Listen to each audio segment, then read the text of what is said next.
Hello friends, कैसे हैं आप सब। तो आज हम बनाएंगे mushroom soup with the peas. ये सर्दियों के लिए बहुत अच्छा है। वैसे तो सर्दियां अब जाने वाली हैं, बस ख़त्म ही हो रही हैं, तो तब भी आप बना सकते हैं। लेकिन अगर कोई घर पे बीमार है, तबीयत ठीक नहीं है, सर्दी ज़ुकाम है, तब भी आप ये बना के दीजिए तो जल्दी रिकवर होने के चांसेस होते हैं। बहुत इजी है, झटपट बन जाता है, ज़्यादा टाइम नहीं लगता है, फुल ऑफ हेल्थ बेनिफिट्स। तो बताते हैं कि इसको कैसे बनाते हैं। तो मैंने सूप बनाने के लिए ओएस्टर मशरूम लिए थे। अगर आप चाहें तो अगर आपको कोई और बटन मशरूम मिलते हैं या कोई और मशरूम मिलते हैं तो आप उसका भी सूप बना सकते हैं। तो ये पीस के साथ आप बनाएंगे तो बहुत ही अच्छा कलर आता है, ब्यूटीफुल क्रीमी बनता है। थोड़ा सा क्रीम के लिए आप इसमें क्रीमी बनाने के लिए अमूल क्रीम भी डाल सकते हैं। तो बहुत ही यमी टेस्ट बनता है और बहुत ही हेल्दी होता है। मशरूम को फंगी की कैटेगरी में रखा जाता है और ये प्लांट से डिफरेंट होते हैं और ये उन लोगों के लिए बहुत ही अच्छा एक डाइट सोर्स है जो कि वेजिटेरियन लोग हैं। जैसे कि ये मीट फ्री डाइट में आते हैं और इनके इतने इम्प्रेसिव हेल्थ बेनिफिट्स हैं और इनकी इतनी अच्छी प्रॉपर्टीज़ हैं कि ये काफ़ी जो मेडिसिन में भी यूज़ किए जाते हैं। जो ट्रेडिशनल मेडिसिन होती है उसमें भी मशरूम्स को यूज़ किया जाता है। तो ऐसी ही कुछ जो इनकी प्रॉपर्टीज़ हैं उसके बारे में हम जानेंगे कि ये क्या क्या कि ये किस तरह हमारी हेल्थ के लिए बेनिफिट करता है। तो हम मशरूम सूप बनाएंगे भी और उसके जो हेल्थ बेनिफिट हैं उसको भी हम जानेंगे। इसके लिए आपको बहुत ही सिंपल इंग्रेडिएंट्स चाहिए। सिर्फ गार्लिक, थोड़ा सा 4-5 लहसुन के टुकड़े चाहिए और एक प्याज चाहिए यानी कि आनियन, और बाकी मशरूम और मटर, दैट्स इट। तो यहाँ पे देखिए मैंने जो गार्लिक लिया है, छोटा गार्लिक लिया है। जो लोकल गार्लिक होता है ये बहुत पावरफुल होता है और बहुत ही इसमें जो प्रॉपर्टीज़ होती हैं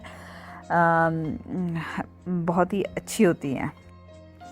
तो यहाँ पर आपको गार्लिक, अनियन और मशरूम जो है फाइनली चॉप कर लेना है। बहुत ही पतला पतला छोटा छोटा पीसेस में आपको काट लेना है। तो मैं बता रही थी कि जो मशरूम होते हैं उनमें बहुत सारा फाइबर होता है, विटामिन्स होते हैं, मिनरल होते हैं और ये कार्बोहाइड्रेट्स इनमें काफ़ी कम रहता है, जिसकी वजह से जो लो कार्ब डाइट खाते हैं उनके लिए ये एक अच्छी चॉइस है।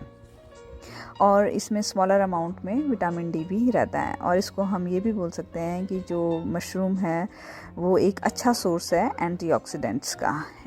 अगर आप अपनी बॉडी में एंटीऑक्सीडेंट्स की एक अच्छी क्वांटिटी रखेंगे तो इन्फ्लेमेशन कम होएगी। इन्फ्लेमेशन मीन्स कि आपके जैसे दर्दें होती हैं, सिर दर्द हो रहा है या फिर किसी और जगह दर्द हो रहा है, तो वो कम रहेंगी। जब हमारी बॉडी का पीएच लेवल जब ठीक नहीं रहता है तभी ये सारी चीज़ें होती। जो भी आप खाते हैं उसका बहुत ही ह्यूज रोल रहता है आपकी बॉडी में इन्फ्लेमेशन इंक्रीज़ और डिक्रीज़ रहने का।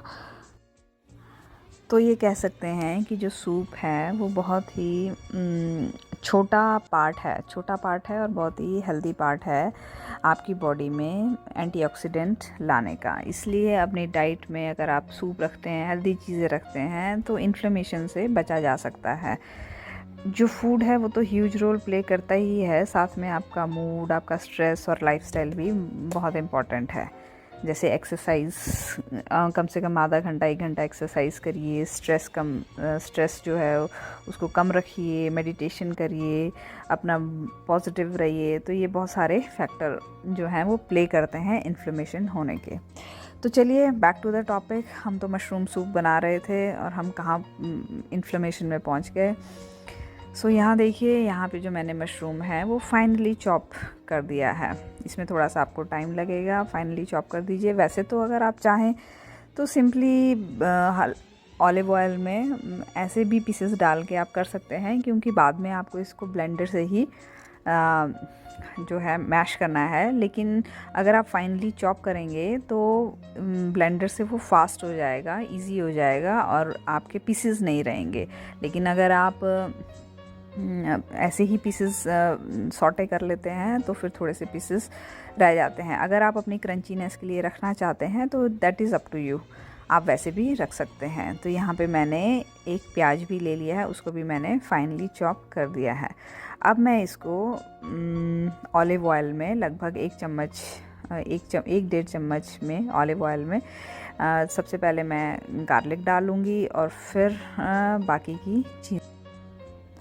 तो देखिए यहाँ पर मैंने 1.5 चम्मच ऑलिव ऑयल डाला है। आप चाहें तो मक्खन भी डाल सकते हैं, बटर भी डाल सकते हैं, टेस्ट के लिए आपकी मर्ज़ी है। पर मैं अपनी बेटी को देना चाह रही थी, उसका थोड़ा सा उसको सर्दी ज़ुकाम था, तो फिर मैंने इसलिए सिर्फ ऑलिव ऑयल ही डाला। अब मैंने इसमें जो चॉप्ड गार्लिक था उसको डाल दिया। अब मैं उसको हल्का भूनूंगी जब तक ये थोड़ा सा लाइट ब्राउन ना हो जाए और अपनी स्मेल जो है उसकी जो स्मेल है वो ख़त्म हो जाए।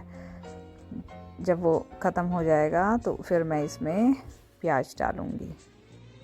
ये देखिए अब मैंने यहाँ पर प्याज डाला है। आपके पास जो भी प्याज अवेलेबल है, जो भी अनियन अवेलेबल है, आप उसको डाल सकते हैं।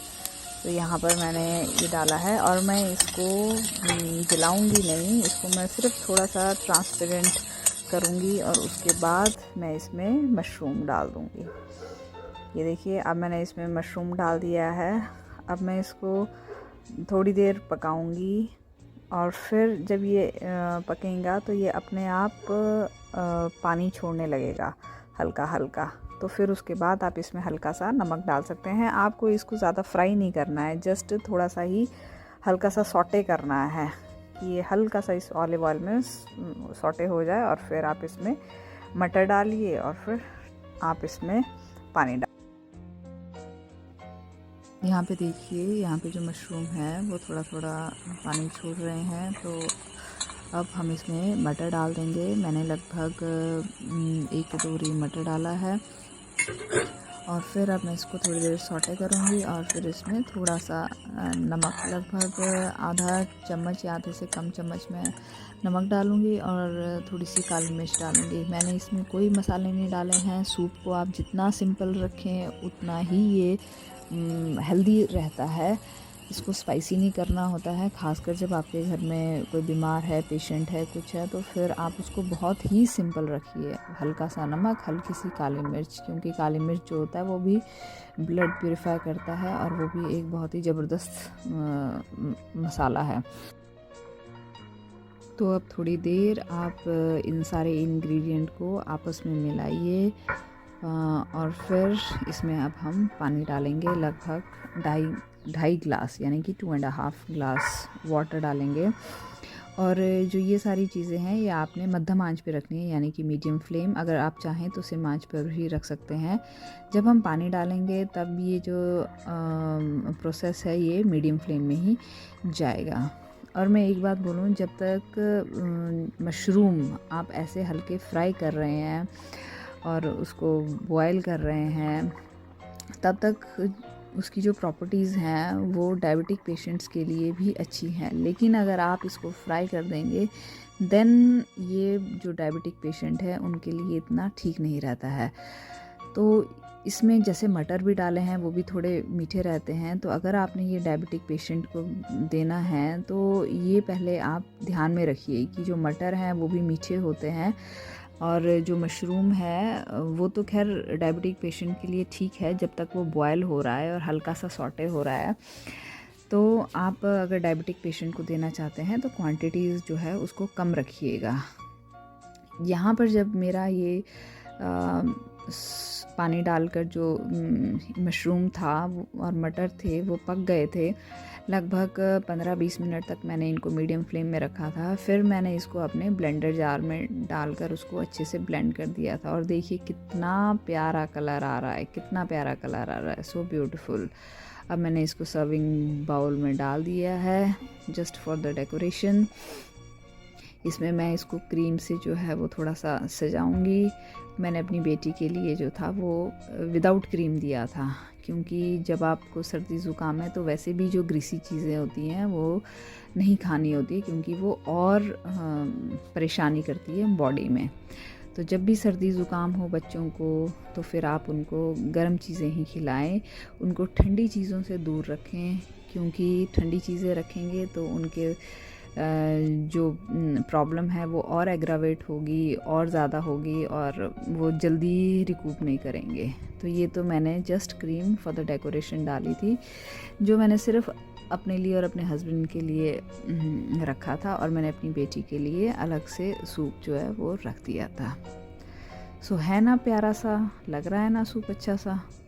आप मेरे को बताइएगा ज़रूर कि कैसा बना है, देखने में कैसा लग रहा है, और जो मैंने आपसे इन्फॉर्मेशन शेयर की है क्या आपको लगी है कि कुछ फ़ायदेमंद है।